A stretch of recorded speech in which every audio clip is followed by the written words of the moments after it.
morning and welcome to Love Every Moment, coming to you today from Colorado Springs. Well, today's verse is Matthew 5:23 and also 24.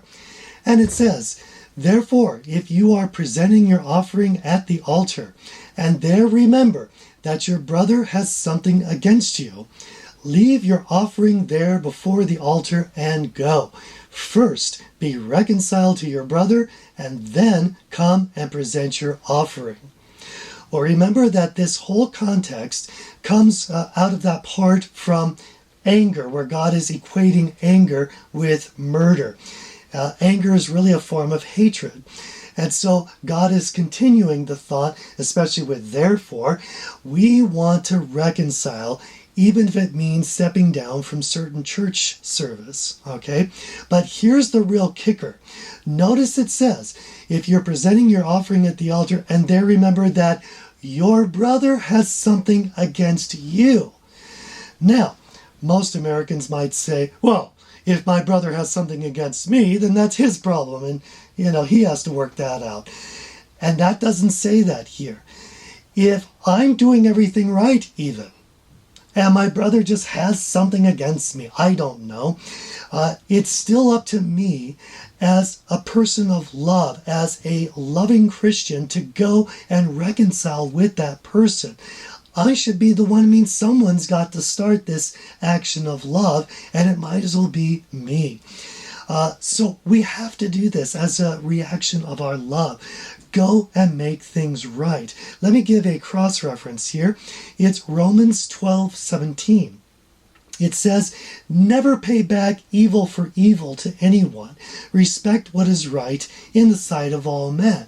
So sometimes someone will snub us at church and they have an issue with us. Well, am I going to try to one-up them by snubbing them back? That's not going to get us anywhere.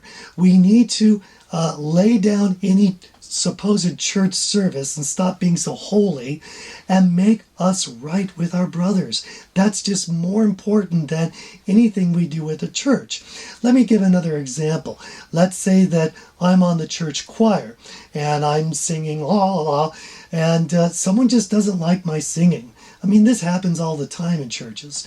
And if they have a problem with me, I should be willing to step down from the choir, stop doing that church service, if it means I could show that person love. In fact, I would even be willing to step down permanently from the church choir if that will show my brother or sister love, that I love them and value them more than singing on the choir or any other church service.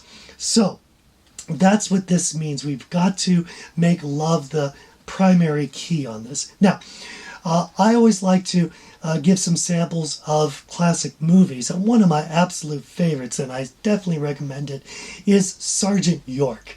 And in this movie, Alvin York grows up a rabble-rouser, and he is kind of a drunken slob and makes a lot of trouble in the whole community where he lives.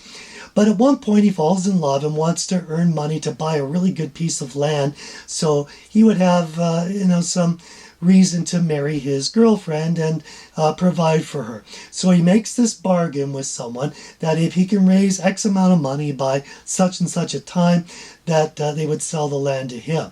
He does his end of the bargain, but the other fellow ends up selling the land to someone else out of spite or who knows what. But Alvin York was wronged. And at first he's quite upset and gets drunk and does some very bad things. But then he finds Jesus. And as part of this, he shows love to this person by going and reconciling, even with the guy that cheated him out of that money. And it was more important for him to be reconciled than to get that money back. And it's a great movie. You've got to see it if you haven't seen it before. I highly recommend it. He chose the path of love. And here's the most important thing. It doesn't matter who's wrong or right. It's more important that we get the love down. Because if we love every moment, we're going to love every moment. I'm your average wretch, and hope you have a good week.